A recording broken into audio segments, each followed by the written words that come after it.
So today I want to talk about gratitude. I want to have a conversation about gratitude. And the reason I want to talk about gratitude isn't simply because it's something that really works to make us happier, but I think that a lot of the stuff out there, we're doing it wrong. And what I mean by that is, yes, it helps to write down the things that you're grateful for, that things that are good in your life, and to focus on them. And yes, that does make you happier. Um, but there's two parts that I think are missing for most people. One of them is, according to the research, is we don't go deep enough. So when something is good in our life and you just write a list every night and kind of reflect on it, that's good, but go a little further. Go further and saying, okay, what is it about this thing that I really like? Why am I grateful that it's in my life? And write a few things and go deeper. And that depth really helps to get to an even better place of happiness, of when you recognize the things that are good. The other part, which is a lot more difficult, is being grateful for everything, for being grateful for the good things and the things we label as bad things, right?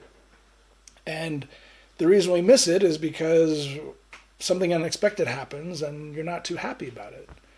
But here's my question for you. How many times in your life have you had something really bad, something really unexpected that wasn't good at all, but it put you on a path toward things that you really wanted? It helped you to value things in your life. A personal experience for me, people who know me, they've probably heard me say that death is the greatest teacher. And I believe that. Either our own potential death and contemplating our own mortality, or somebody close to us passing away, it can be an extremely helpful experience. Even though it's painful, it can be very helpful to make us think of things in a new way. And my big life change was when I was working a corporate job, 80 hours a week, didn't take vacation for 4 years. I was 85 pounds overweight, and I got a phone call one day, and my brother had shot himself. And the single worst experience in my life is also the best thing that ever happened to me because it woke me up. So the thing that came to mind when I talked about being grateful for bad things, how bad was it? How do you know what's going to happen in the future? How do you know that this horrible thing that you're experiencing right now isn't going to bring something really beautiful out of it? How can you know? You can't know. I really like Alan Watts. He has a story he tells of the Chinese farmer. And the story of the Chinese farmer goes like this. There's this farmer in China, go figure. And one day, his horse runs away.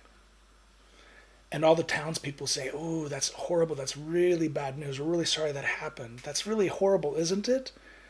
And the Chinese farmer says, maybe. And then a few days later, his horse comes back with 5 other horses. So now he has 6. He corrals them and he has 6 horses. And all the townspeople say, wow, what great fortune. That's really a great thing that happened, isn't it? And the Chinese farmer says, maybe. And then the next day, his son is breaking in one of the horses, and he gets thrown off, and he breaks his leg.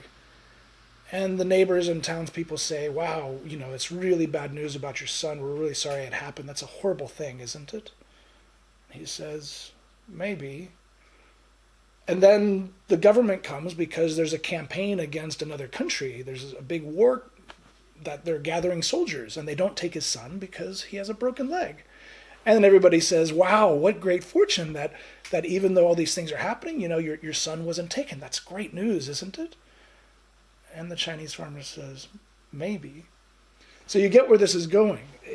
We don't know whether anything that happens is good or bad because we don't know how it's going to play out.